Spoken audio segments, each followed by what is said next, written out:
Hello po, magandang umaga. Ato, magluluto tayo ng sarsyadong tilapia. Ito po yung mga sangkap. Yung iba, pinipirito ko pa lang po. Ayan. Ito guys, mga kalola, magigisa na po tayo ng ating kasangkapan ng sarsyado. Ayan po. Gigisa na po natin yung ating sarsyado. Gigisa na natin yung bawang, sibuyas. Ayan. Nahulog ko na po muna ang bawang. Bawang po talaga ang aking inuuna. Bago ang lahat, bawang po muna. Ayan. Mukhang konti po ang ating mantika, kaya aking dadagdagan. Ayan po. At dito sa kabila, ito naman po yung aking pinipirito. Dahil pinipirito ko muna po yung tilapia bago isarsyado. Ngayon po, isusunod natin ang ating sibuyas. Ayan. Umuusok-usok at umaamoy na po yung kanyang aroma ng bawang at sibuyas. Ayan. Tapos, isusunod na po natin ang ating kamatis.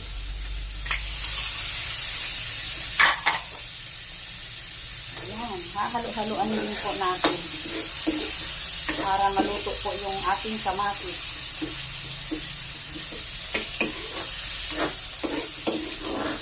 Magluluto po muna ang inyong lola, ang inyong galalab dahil wala pong magluluto ngayon. Ito po yung aking babaunin at pagkain namin mag-asawa. Dahil po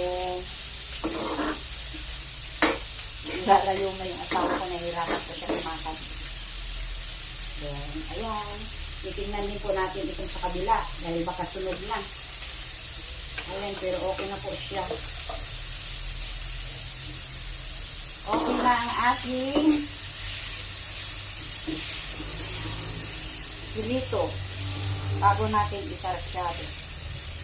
Ayan. Medyo luto na rin po yung kamatis. Dinudurog-durog ko lang po dahil medyo buo pa yung iba. Masarap po kasi yung talagang durog na yung kamatis at luto na siya.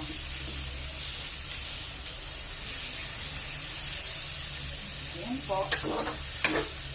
At maraming salamat nga din po pala din sa aking mga followers, mga viewers, mga nagla-like, mga nanonood ng aking videos. Maraming salamat po sa inyong lahat. Dahil kung hindi po sa inyong lahat, hindi po ako magkakaroon ng maraming followers at mga viewers sa aking mga videos, sa live ko. Yan. And ngayon po, lalagyan ko na po siya ng konting sabaw. Konting sabaw lang po.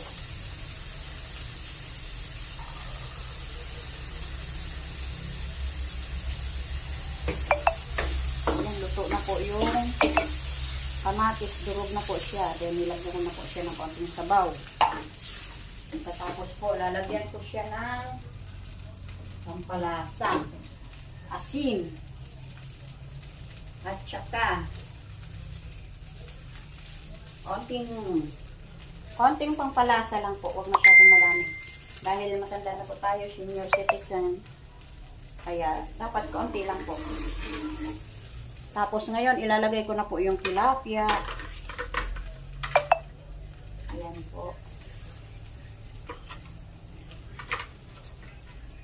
Bali, 3 tilapia lang po yung ilalagay ko dahil yun pong isang piraso.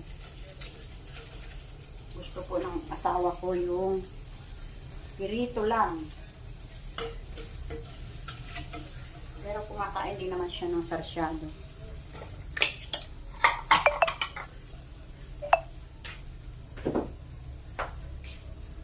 Kaya, hahayaan ko po muna siyang pumulo.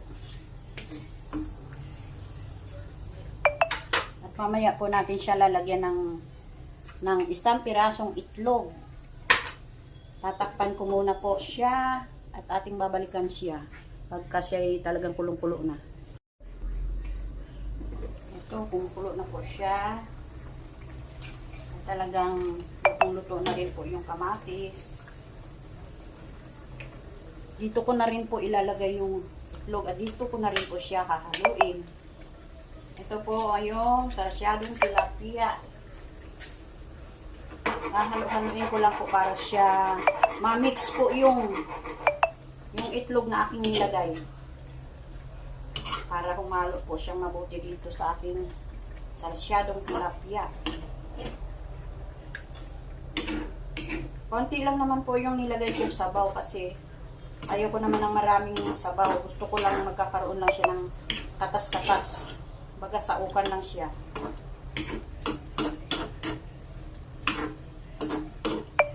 Talagang konti lang po ang sabaw niya.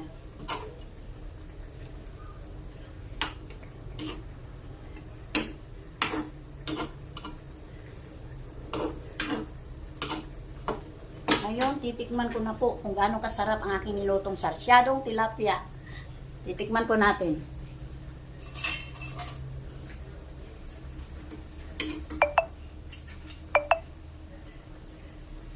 Ito po, titikman natin.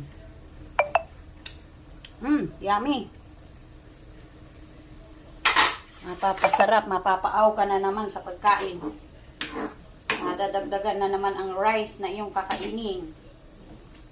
Eto na po ang aking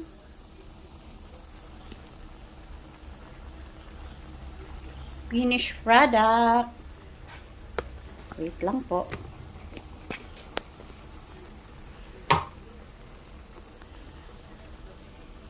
Ayan. Hindi ko makita. Ayan na po ang aking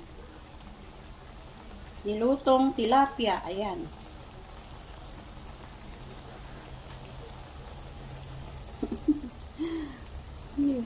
Kita po ba? Kita po ba? Ayan. Umuusok-usok. Yummy, yummy. Siguradong marami na naman po tayong makakain kanin nito. Ayan po. Thank you for watching. Follow for more. At thank you din sa aking mga nanonood sa aking mga video, sa aking live. Ito ang lola nyo, oh. Ano siya, pagkagising, ganito po talaga.